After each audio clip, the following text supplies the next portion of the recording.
My name is Linda Rosen. I'm the CEO of Change the Equation, and I'm delighted to welcome you here to our first ever afternoon STEM Salon. There's lots that's new about the STEM Salon, not only the time, but as you can see, we don't just talk the talk, we walk the walk. So I'm pleased to welcome those of you who are here with us in the room and many of you who are out on the webcast as well.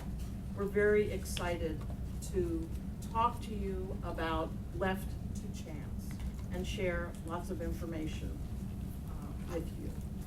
Let me dive right into the presentation. I'm quite interruptible. The worst that will happen is I'll forget what I was about to say, which might happen anyway.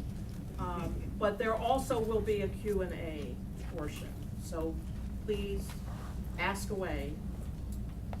And I'm going to take off my Change the Equation hat for a moment and put on a different hat, that of the National Assessment Governing Board, without whose help I would not be here today. And I want to call out colleagues Mary Provo, Laura Legoffer, and Stefan Harris.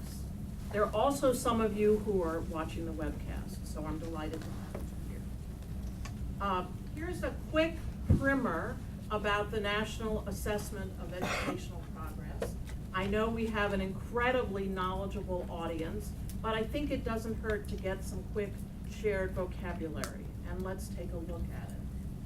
NAEP is widely respected as the gold standard of assessment, and we talk about that all the time. It's also called the nation's report card, and it's given those titles because of its rigor and the quality of the assessment.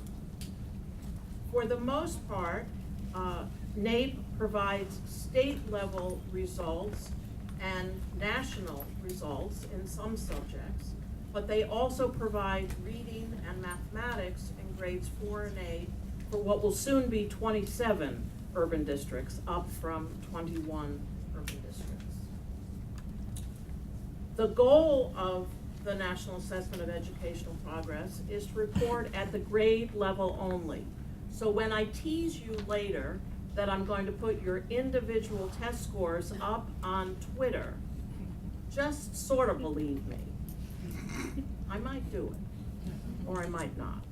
But the whole point of NAEP is to report only at grade level, and they do not report by individual students. So if your young person somewhere in 4th, 8th, or 12th grade is taking the NAEP exam, they may come home and tell you they took a test, but you're not going to get an individual score.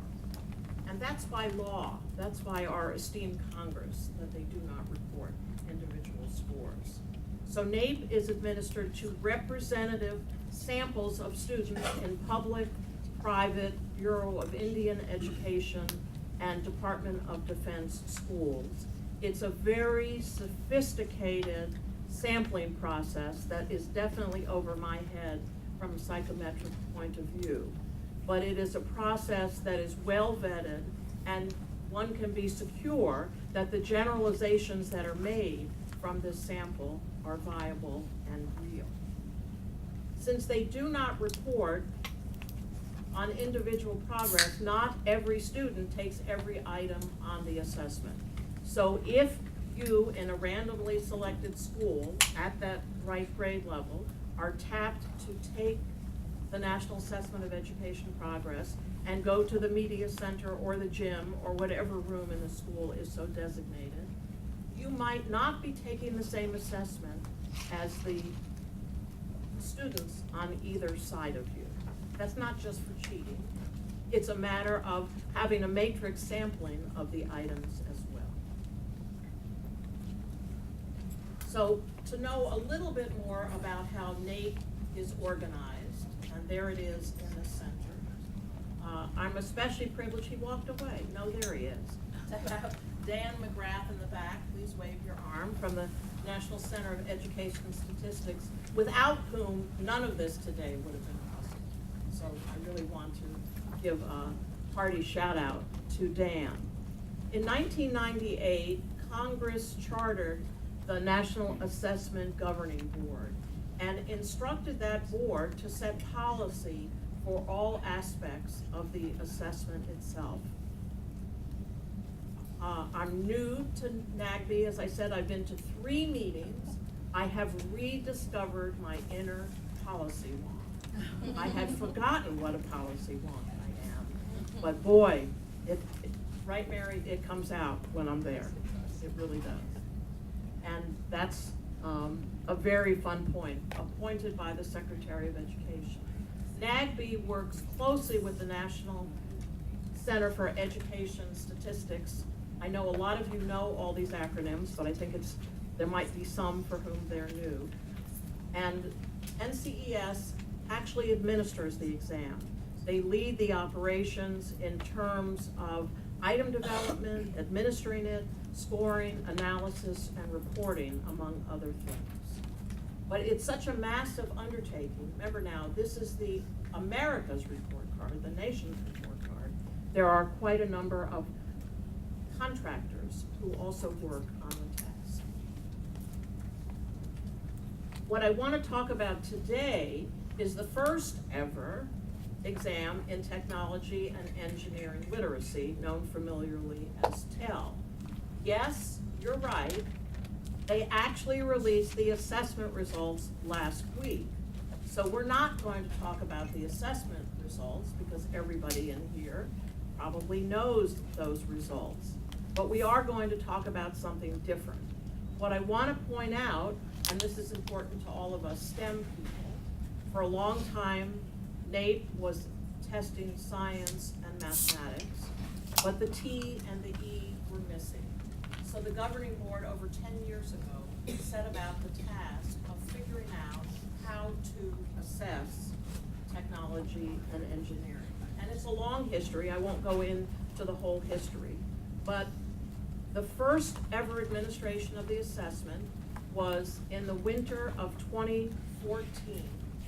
It will be administered again in 2018. That's already set. There was a national sample of 21,500 eighth graders. That's a larger sample size than is traditionally the case for NAEP. This was a first, and it was a first in a lot of ways, and that's the reason for the oversampling. 840 public and private schools across the nation were identified to participate in the assessment. Now, what's really different is not just that it was the first assessment, but it was the first time that assessment was given on laptops. Aha, that's why we have laptops all over the place. So that was a very big first. But we all know that not every school has great connectivity, has all the technology. So some of those contractors that I talked about before, I have this image of them driving up to a school in a huge tractor trailer, you know, with NCES and NAEP on either side of the tractor trailer. That's my image. I don't know that that's true. And they actually deliver all of the laptops that are needed. And they set them up, they're computer ninjas. Someone used that title to me earlier today, because they just come in and they're sort of in black clothes, and before you know it, the whole room is set up. So we're going to mimic that today. The other really big change about TEL, in addition to being online, is that for the first time, they are scenario-based tests. Well, how many of us remembered assessments with fill in the bubble? Okay, most all of us really know that as the kind of standardized assessment. NAEP decided to do something quite different when it came to TEL, and that was to set up scenarios, real-world, realistic scenarios that a young person, in this case an eighth grader, could conceivably imagine or come across. There are 2 30-minute segments, and as you see, there are 20 scenario-based tasks and 97 discrete tasks that enables a better sampling of the whole assessment framework. Thank you, Mary, for clarifying that for me. And again, different kids were taking somewhat different tests. So in the same 60-minute block, one student might have 2 scenario tasks, taking up essentially the whole time. Another might have a short scenario task and several discrete questions taking up other parts of time. In other words, they were mixing and matching in order to get that kind of sampling that was going to be represented. Now, here's where we get to today. All of the students and the administrators at the schools where the students were tested completed a survey. And what Change the Equation is going to do is talk to you about the results of that survey. Now think about it for a moment. I said before the nation's report card. Well, if you think about report cards, I remember opening up my report card and thinking, what? I thought I was getting a whatever grade in whatever subject. And if I didn't get the grade, I was determined to work harder and do better. Yeah, I was goody two-shoes, but separate from that phenomenon. The point of the report card is, in a sense, so what are we going to do about it? Yes, it's temperature taking. Yes, we're able to say the students are improving, we have a trend line, but are there some things when we're not so happy with the results that we might do to strengthen the results the next time? And that's the reason we took a look at the surveys. What you see on the bottom are 4 publicly released scenario tasks. They were not given to the students, but it's almost as if they could have been. But that's part of the transparency of government. And in fact, you're going to have the chance to work with Iggy, the iguana, one of those tasks today. So a fair question is, what the heck is technology and engineering literacy? The assessment first turned out to focus on what they were talking about was technology, but we could say that technology and engineering literacy is the capacity to use and evaluate technology and to appropriately use tools to find solutions to real-world problems. Now, what's technology? Well, I meant to hold up my pen, but I gave it to the person at the back. That's a technology tool. The camera doing the webcast is a technology tool. The microphone is a technology tool. So it's not just technology in the sense that some of us think about. That's what we mean by TEL. And why should we care about it? Well, remember, we're Change the Equation, and we are representing employers who care passionately about prospective and current employees' ability to handle situations that are unfamiliar, that are unknown, that have some elements of something they've seen before, and to work collaboratively to a solution. So you can see that technology is any invention designed to make our lives easier, and engineering is a systematic approach to design and systems to make life easier. I learned all about engineering design from Greg Pearson from NAEP several years ago. So as you can see, these are various examples of technology. I have to make one other comment before going on. As some of you know, Change the Equation rents space in this lovely suite from the Information Technology Information Council. In addition to having a lovely setup, we come in with all kinds of new designs. And imagine on Monday, when I came in and found that on any number of walls throughout the suite, they had put, I'm gonna call it wallpaper, I don't know what else to call it. And I believe they picked this quote because of our event. And I quote Thomas Edison, "To invent, you need a good imagination and a pile of junk."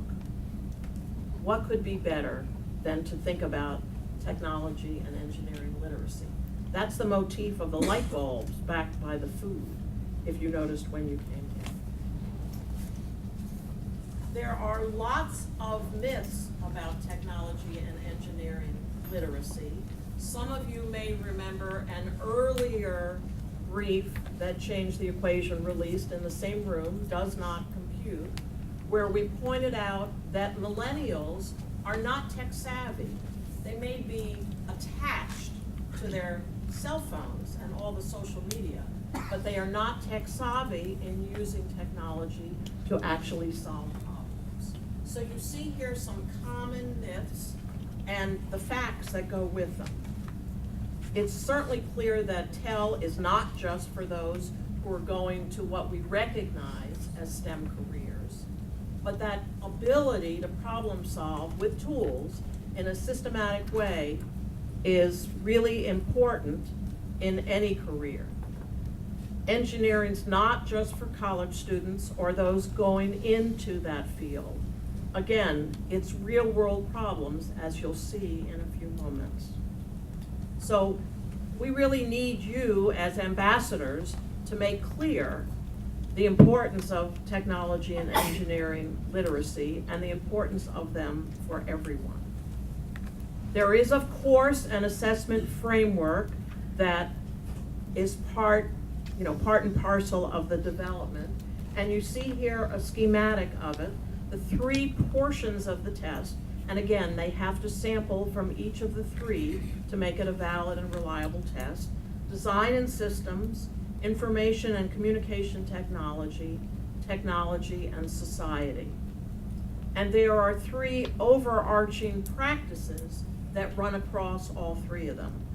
Understanding technological principles, developing solutions and achieving goals, and communicating and collaborating.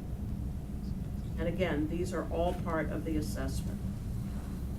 One of the important roles of the National Assessment Governing Board is setting achievement levels. And believe me, I needed my own private tutorial, thank you, Sharon, to better understand how this process comes along. But NAEP sets proficiency levels at basic, proficient, and advanced. NCES reports them at 4 levels, below basic, basic, proficient, and advanced. And just to look at the first bullet across, you begin to see the difference. So in basic, it's use common tools and media to achieve your goals. At the proficient level, you're adding specialized tools to achieve goals. And at the advanced level, it's selecting tools from a range of available choices, figuring out which is the best. So what I hope you see as an increasing level of sophistication, so that when the results are reported, they're across all these levels. Well, that brings us to what we want to talk about today, and you found on your chair a copy of Left to Chance, which is the newest brief in our Vital Signs series. And with that, I'm very honored to turn it over to Klaus von Zastro, who is the COO and Director of Research, and who is going to walk you through these amazing results. Thanks, Linda. I might actually run you through these amazing results, but not too fast. Those of you who are familiar with our briefs will know that this brief is not quite as brief as the other briefs. It's less brief. And in part, that's because there were just a lot of data. And the reason is that TEL also creates what are called contextual questions. So when students take the test and do these tasks and things, they also take a set of questions to get the context behind what sort of informing them and giving them the knowledge and skills they might have. These contextual questions give us some sense of what students are actually doing that may or may not support the kinds of skills the assessment tries to measure. So that's what we looked at. We wanted to see, well, what's going on behind all this? We already learned last week, as Linda mentioned, that the news was not entirely rosy about how students are doing in their technological and engineering literacy. I think it was 43% of all test takers scored at the proficient level, and among African American students it was 18%, among Latino students 28%, among lower income students it was 25%, and by lower income, we mean students who are eligible for free or reduced price lunch according to the federal school lunch program.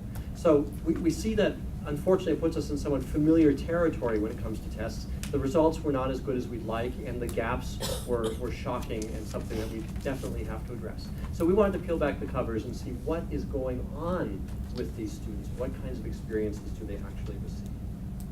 And so, at first blush, some of the first data we looked at didn't look horrible, right? So you look at the data, you can see that students are actually getting some exposure, and that most students are. If you look here, it's 76% who say they've ever studied engineering or technology in a core class, and they list the classes there. And roughly half, 52%, said that they have ever taken a course that focuses on engineering and technology. And if you look at the brief, it'll actually lay out what kinds of courses those are. So that gets us at kind of most, right? If we look a little bit closer at the data, however, we see what we so often see in these kinds of studies, and that is disparities. So here you'll see the chart of income disparities. And I'm going to circle this part right here. These are students who reported none of the above. In other words, they had never taken any of the listed engineering or technology courses, either in 8th grade or before. And among lower income students, you see it's a full 54% said none of the above, never. Among higher income students, 41%.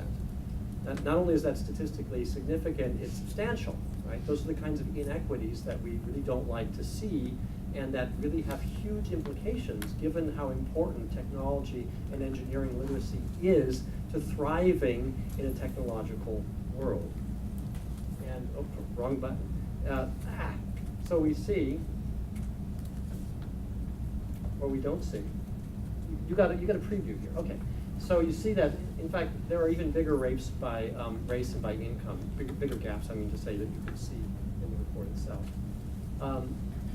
So we have a general sense of what's happening in schools very broadly, right? That most students are getting some of this exposure, and that there are gaps by race and income. But if we look even more closely, we want to say, well, what does that exposure really mean? Right? Course titles themselves don't really tell us a whole heck of a lot. So TEL asks important questions that can get at what Linda described, right? A good imagination of a pile of junk. The kinds of questions they ask is, do students have opportunities to figure out how to take things apart and fix them? Right? Very practical. Do they have opportunities to learn how to select and use appropriate tools and machines to solve problems? Or to understand where to get help to solve problems? Do they build models to explore problems and test solutions? Do they ever create, edit, or organize digital media? There are many more questions where these came from, but we focused on this sort of range of questions and exploration to see what was going on. And what we found didn't please us. First of all, schools really report very little emphasis, schools themselves. And so the question here was, in your school prior to or in 8th grade, how much emphasis is placed on teaching students? Not much. So if you look at this on the left side, teaching students how to figure out how to fix something, it was less than 1 in 10 schools, about roughly, it was about 9%, who said that they do this a lot. They place a lot of emphasis on this. When asked how much emphasis they place on helping students find the right people to work with or get help from to fix something, it was 11%. So I think it's fair to say that by school's own report, this is not an enormous priority. Now let's see what students reported. Students' reports bear out what the schools are saying. Here's some questions that were asked of students. For example, in school, how often have you ever done the following activity? Ever. This isn't just this year or this month, this is ever. And when asked if they'd ever figured out why something is not working in order to fix it, only, I got to do the math here, 42% said they'd done this 3 or more times. Ever, right? That's not often. It gets worse when you see how many report having taken something apart in order to fix it or see how it works. There we're talking about 26%, 3 or more times, ever. So that's not a lot. Things were about the same or possibly moderately better when it came to a couple of other questions. Again, in school, how often have you ever done the following activities? First, use different tools, machines, and materials to see which are best for the given purpose. There again, we're talking, 46 Wow, this thing's hyperactive. Bear with me for just a second. There we go. All right. 42% said 3 or more times. Asked how often they built or tested a model to see if it solves a problem in school. There it was 37%.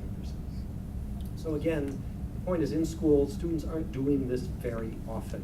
And some of the students, in fact, a substantial portion, say never have they done this. So that's bracing. So, okay, didn't go too fast. Now let's look at what's happening when we go out of school. And we see that students are doing these kinds of things more often outside of schools than in schools. So that in itself might not be that surprising, but even outside of schools, it wasn't a lot. So here you look, I just shaded in yellow the out-of-school bars. So you'll see it's a substantial difference. They're most likely to figure out why something is not working, to take it apart, to try to fix it, to try to apply different tools, to build models to solve a problem. More of that's happening outside of schools than in, but even by that standard, there are a whole heck of a lot of students who never do this, or who do it very, very seldom. So if we go to this one, you're going to have to bear with me on this one because it's a little complicated. We looked at what was happening with students who did this kind of work outside of school and compared to it inside of school. And what we found was that those disparities I had talked about earlier, by race, by gender, and by income, are even bigger when you go outside of schools. So in other words, it's bad enough that in schools, students of color, girls, and lower income students are less likely to do these things than their peers are. But when you go out of school, those gaps grow even larger. So to interpret this chart, every cell you see that is gray shows that there's a statistically significant gap that actually favors higher income white or male students. In other words, higher income students are more likely to do this than lower income students, white students more likely than students of color, male more likely than female. Every red gap favors lower income, minority, or female students. In other words, there the tables are turned. It's reversed. So I'm going to shade for you quickly the out of school rows. And there you'll see that in out of school, you're more likely to find statistically significant gaps that disadvantage lower income students, girls, and students of color. Not only that, but the gaps are actually larger as well.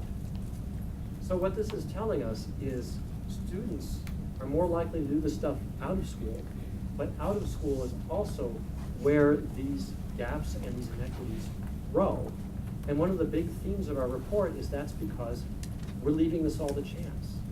That's what happens when you're not intentional about providing opportunities.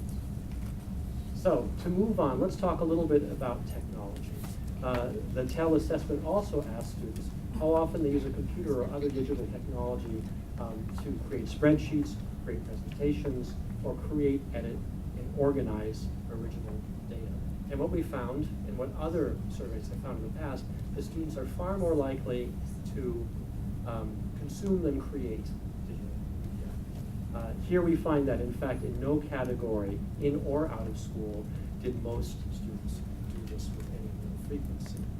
Here, oddly enough, the tables were turned. In other words, the situation was reversed. Here it was in school that students were moderately more likely to do these things. But they're not doing it very often anywhere. And in fact, this bears out what we've seen in other research. Common Sense Media, I think it was last year, released a survey that suggested that students spend about 3% of their time on digital media actually creating stuff. And the other % of the time was passively receiving stuff. So that, of course, is also something that concerns us. So why does this all happen? One of the reasons is that exposure to things like engineering and technology are kind of accidental. Here the question was, who taught you the most about building things, fixing things, or how things work? And you'll see the largest percentage by far said their families did. Right? I actually wrote parents here. I should have said families. Their families taught them. And that's great if you come from a family full of engineers or skilled tradesmen or others who do this sort of thing. And it's not so good if you come from a family that doesn't. So ultimately, we're leaving this as an accident of birth, and that's really what we can't do. Similar question was asked for technology. Who taught you most about using computers or other digital technology for collecting and sharing information? In this case, students themselves are the most likely source. In other words, they're their own teachers. They taught themselves. When you compare that to how many say that teachers taught them the most, it's no comparison. So here, when you put students and their friends together, it's almost half. We're basically self-taught or taught by their friends. This is not as it should be, right? Students need more guidance. They need more control in becoming technologically literate, becoming engineering literate. So just to sum up some of the strategies we had to address these problems, it goes back to what I said before. We have to be intentional about this. We can't just make it luck of the draw for kids. And there are ways, fortunately, and concrete ways to be intentional about this.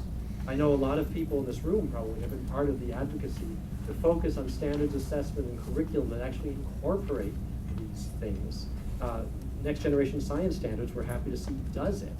There are other states that can do this. They can incorporate more engineering and technology literacy into their standards. And by the way that TEL defines technology and engineering is very similar to the way that the Next Generation Science Standards defines them.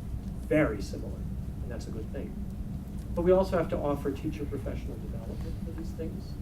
We have to improve students' access to the kinds of facilities and materials that give them not only a nice pile of junk, as Edison would have it, but all kinds of other materials that they don't necessarily have access to at home. And we also have to create out-of-school learning opportunities. Change the Equation tries to do this, and also in-school learning opportunities through our STEMworks database of very effective programs in STEM. But we always see that these programs are not as accessible as they need to be. But it's also important to say that we have to take advantage of ESSA, the Every Student Succeeds Act, because ESSA actually gives flexibility for states and localities to use funds in ways that support all of those goals.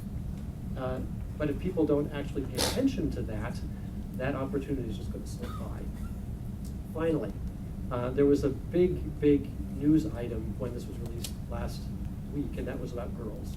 Girls statistically significantly outperformed boys. Now, they didn't do a stellar job. It's not great news all around, but it was very gripping. And I think the reason for this is that the TEL framework itself actually plays to girls' strengths in the way that more educators need to. Educators have to put, you'll see it when you actually do this task, they have to put things into the context of social challenges. Research shows that girls are much more responsive to engineering and technology when it's framed in that way. So there's a lesson in TEL for how we teach these things, but also for how we assess the kinds of skills we need to assess. So again, that was kind of a flyover of what's in the report. I urge you all to read it more carefully.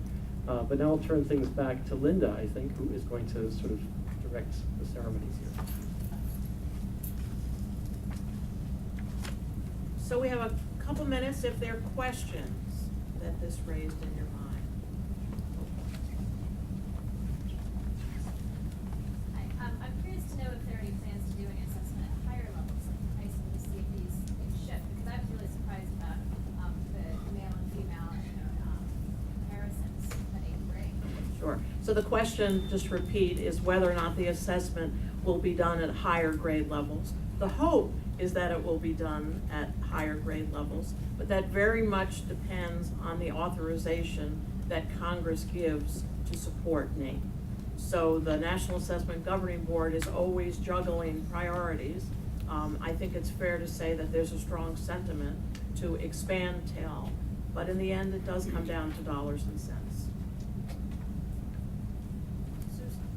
Yes, my question is whether the inequities that we see in, excuse me, access to technology would actually be repeated in taking the assessment, so that students who are not used to using computers in which they're dragging and dropping or moving things around would be less able to perform well on this assessment than students who are regularly using technology to do a variety of activities.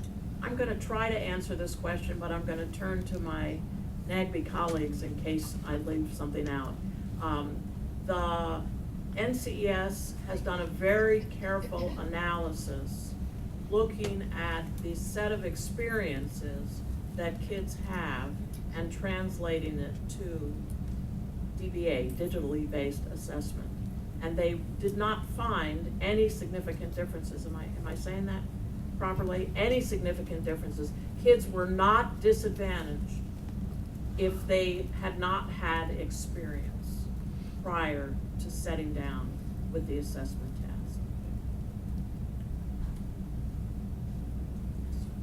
Yeah, I'm looking at figure 6 here, which has the percentage of students who said they have done something 6 or more times. I'm looking at where it says that the question was, have you taken something apart to fix it or see how it works? And it was the instances where low-income students and African-American students did this more often in school than the, it was the flipped situation where the higher income and the white students. Has anyone investigated how that came about or why those statistics are the way they are? To be honest, I don't quite know. I'm speculating here. Just take this for what it's worth. It could very well be that there is more access to some kinds of career and technical education in some schools with lower income students or students of color. But let's put it in the context too. The differences were statistically significant. That doesn't mean they were large. They were pretty small. So one of the points we very briefly make in the report is that schools might help mitigate some of these inequities somehow, but barely. Right? There's still a lot of inequity all around. But it would be interesting to try to plumb the answer to that question.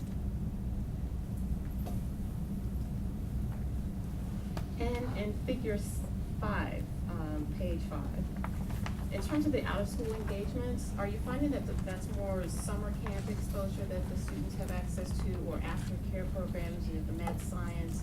Do you think that's attributing to the increase? Again, absolute speculation because the data don't answer that question. It could. The reality is that America After 3 p.m., which is a survey that's done by the After School Alliance, shows that most students don't participate in those kinds of things, particularly in 8th grade, or in that kind of level. So while that might have some bearing on it, it might also be that there are some students who are grown up in an environment where it's more likely that they're going to do this kind of stuff because, as I said, their families are the biggest influence, because the families might be the connection to these kinds of opportunities.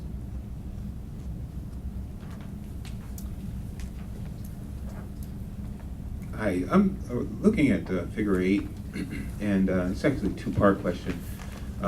The percentage, who taught most about building things, 63%, you pointed that out in your talk, 63% family members. Wondering if the data disaggregates by some of the other categories, socioeconomics, et cetera, and so that we could see that breakdown rather than at the macro level. The data are disaggregated, and in fact, if you really want to play around, NCS has a fantastic site, I might add, that they put up and they put together with their colleagues to give you access to those data. I did look at those data. I don't have a crystal clear memory, but I do recall that big differences didn't jump out at me. That it was fairly consistent across a lot of different categories. Okay, and second part of the question, I guess, to Linda on the governing board. What was striking to me is looking at the percentage of students by race and gender who had no access to any of these engineering courses, aforementioned engineering courses.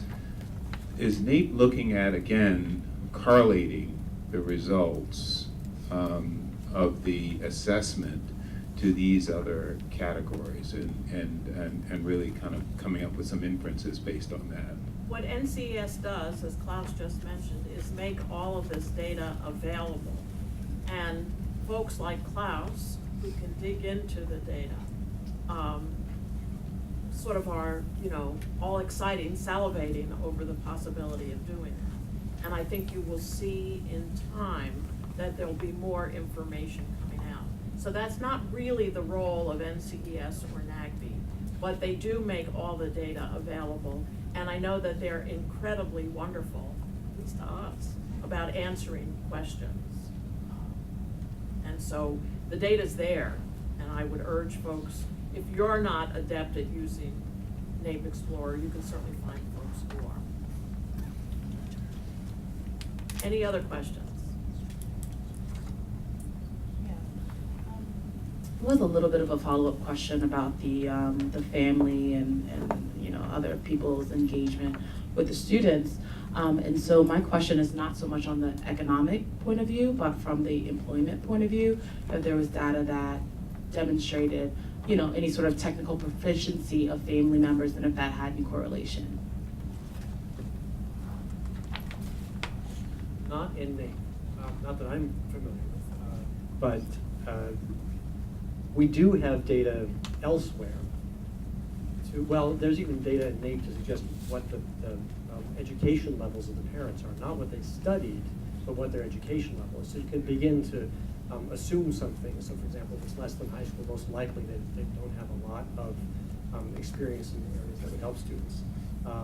But there's a lot of data elsewhere to suggest that students of color and lower income students are much less likely to have, for example, STEM professionals in their families.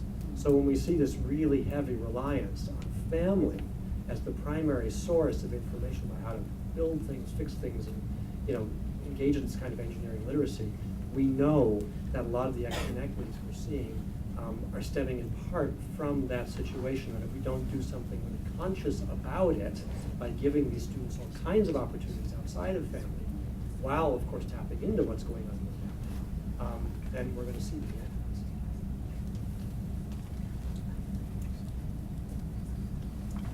Paula's question. I'm just curious, I know that this is the first time it's been done, so there's no baseline to compare it to, like what it would be like in the 50s or the 60s or the 70s, whatever. But I can't help but think that some of this has to do with the fact that kids live in a disposable society, and that the things that they do have are so complex that it's much harder to pull things apart and put them together, and so they don't actually think to do it as much as they might have, say, 10 or 20 years ago. I don't know if that plays into it or not, but I can't help getting away from that thought in my head, so. You should see my 9-month-old grandson. He can take most anything apart. No. Point well taken. Point well taken. And we don't know. The assessment will be given, you're looking at the baseline. That's really what it is. So it will be given in 2018, for sure. It's, the progress is moving along. And then we hope it will continue to show up on the schedule of assessments. I think we have time for one more quick question.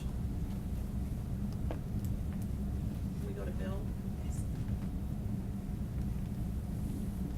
Thank you. I salute everyone that's been working on this. I've had the pleasure of serving on the planning committee for the framework. But as I read the demographic data and the results there, I saw heavy use of the terms making as well as using technology. And I believe that there's a much wider continuum of technology, from inventing to innovating to designing, building, using, and repairing. And I'm just wondering if that is just my bias, or if it does cover the total field of technology. I think I'm going to let you partly be the judge of that by having the opportunity to work through an example. One obvious answer is this is an assessment of 8th graders. Okay. And what you would expect of an 8th grader, even an advanced 8th grader, is different than what you would expect of an advanced 12th grader. So I think you will get a good feel for the kinds of items, and you're just going to work through one, but I think it'll give you a sense of what it's all about. This is really fun, really fun. I was so excited when NCES said that we could provide this opportunity for you. There is also the assessment framework on the NCES website, or maybe it's on the NAEP. It's on the NAEP website, excuse me. And you can, well, Bill, you know what the framework says already, so I wouldn't urge you necessarily to go look at it. But the point is that in all of these items, assessment developers have to be sure that they are sampling from the entire framework. And if you feel that the framework is valid, then you can rest comfortably that the items are covering that waterfront, again, at the 8th grade level. So I would like for a moment to turn it over to Dan McGrath. I think you should come up front. And as I said, we don't just talk the talk, we walk the walk. We're going to describe how you're going to find where you're going to have fun to play, but Dan will give you an introduction from NCES. Thanks. So we have computers here, and you'll explain the other place for them. But I want to tell you a little bit about what you're going to get when you get to the computer. It's not exactly the same as students experience because we've just taken this Iguana task and put it on the computer for you. So that means that we're not capturing your responses. We won't know your responses. And it means that you won't have the tutorial that the students experienced or the background questions that we ask the students about their experiences. But I think you'll find that it's pretty straightforward how to work with it. And we have computer ninjas here, and we've asked them to step out of the shadows, so you should be able to recognize them. And they're friendly, and so we'll be eager to help, but probably you won't need help. I want to say one thing about this task, and that is that, as Linda said, these scenarios are intended to cover kind of the breadth of the framework, but each scenario itself doesn't necessarily cover the whole framework. So this Iguana task is about the design and systems area of the framework. There's also a technology and society area, and there's an information communication technology area. And so if you come out of this and say the Iguana task didn't do inventing, then it's not because none of the tasks are doing inventing. It's because although you'll see plenty of variety about problem solving with the Iguana task, we have a task, actually, I went into this was I wanted to give a plug for the website, because when you go to the web report card, then you'll see 3 other scenarios that we've placed on the website, and you can see kind of the variety of things that kids did in this scenario-based task. And in addition, you can see what they call discrete tasks, these standalone tasks, which are also innovative and provided lots of opportunities for different kinds of expression of the kids' knowledge and technology. I think I said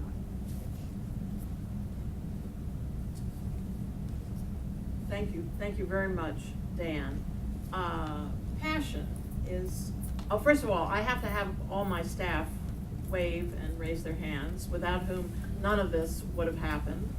I know many of you know folks on staff, and they will introduce themselves if you don't introduce yourself to them.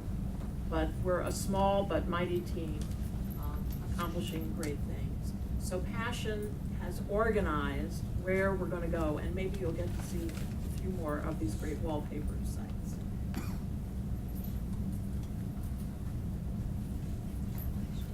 Hello. So I think I met many of you when you came in, and I asked you to check on the back of your name tag if you had a green dot. So if you do have that green dot and you already checked, then I would like you to go ahead and find a computer in this room. If you have a blue card with a B on it and a blue dot, then your area is right over here, and you can find a computer in that room. If you don't have a green dot or a card, then you will have to stay in your seat and we will get you a card. Have fun, and I am going to tweet out your score. I really am. We'll be floating around, but thank you.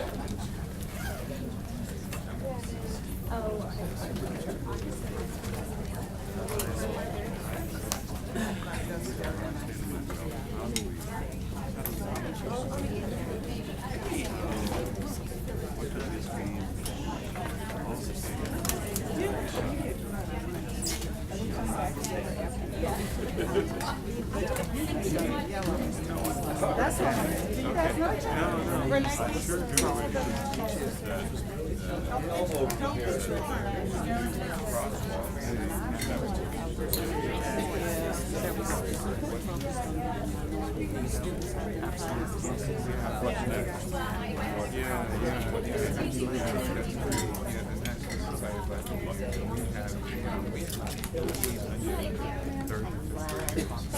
if I'm giving you a yellow card, you can join Deb Vandergriff in the rear and she'll take you to another location.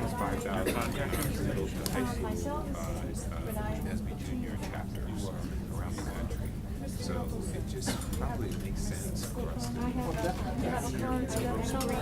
Very good, just find the computer. I have a blue dot. Oh, well, you go next door. Here, you go in that room right next I'm door. selfishly struck going to get something to eat since I missed lunch. Different strategies. We should talk a little bit more about corporate counsel. Okay. Cross-focused on, so getting that message out. Oriented that vision that like this exists out there. Normalize it. Has that idea? No. It was Lockheed. Lockheed, okay. But I'm Okay. Yeah, I used to be in I really have some of those. Um, Yeah, and then one of the things I was thinking, every city where they can see what makes the rest of the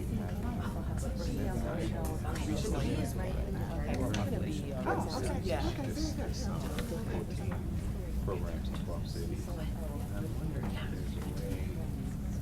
Well, anyway, we can think about, especially with people. Are you in town? Yeah, we're in Alexandria. Okay. Yeah, the association. Yeah. How was your commute? I leave at before 7 a.m., so it's only 15 minutes. Don't talk about that at the end of the day. That's right. That's great. Okay, great. She's going to Montgomery. Oh, yeah.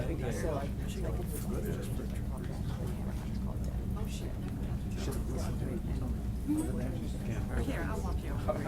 Show you what.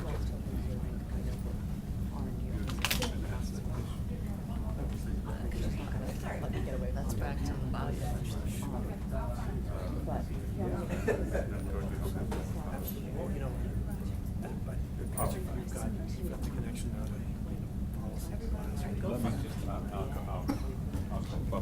Bring him. I'm gonna just So we set that up and then.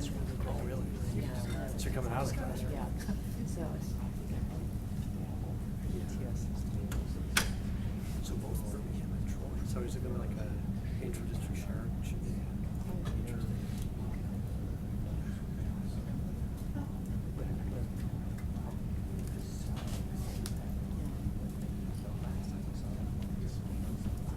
Renee's on a computer. Do you want me to put you on?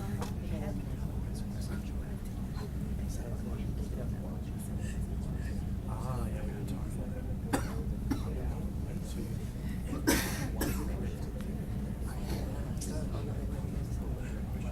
Oh, okay. Pussy, what are you talking about? Just like curiosity.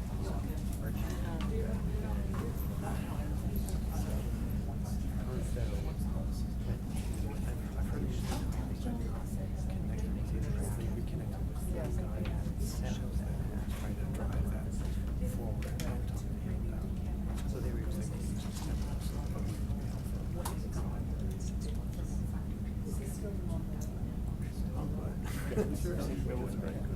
well, of course, there's a single connection.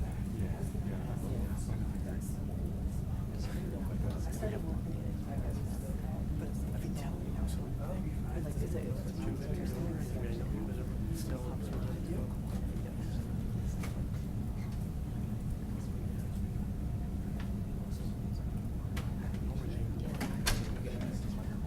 she was like starting. Yeah. She just do. You have to do this one.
We've got, I told my staff to try to do the assessment. So they'll have one.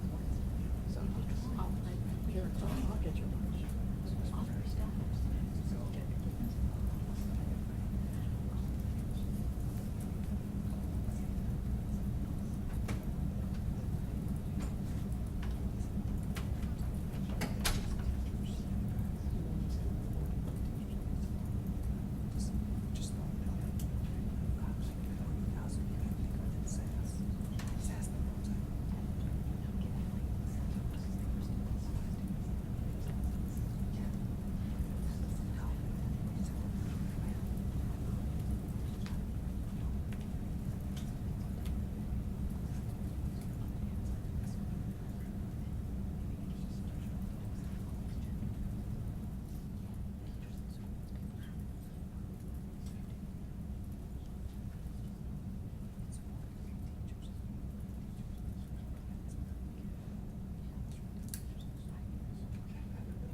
building a block,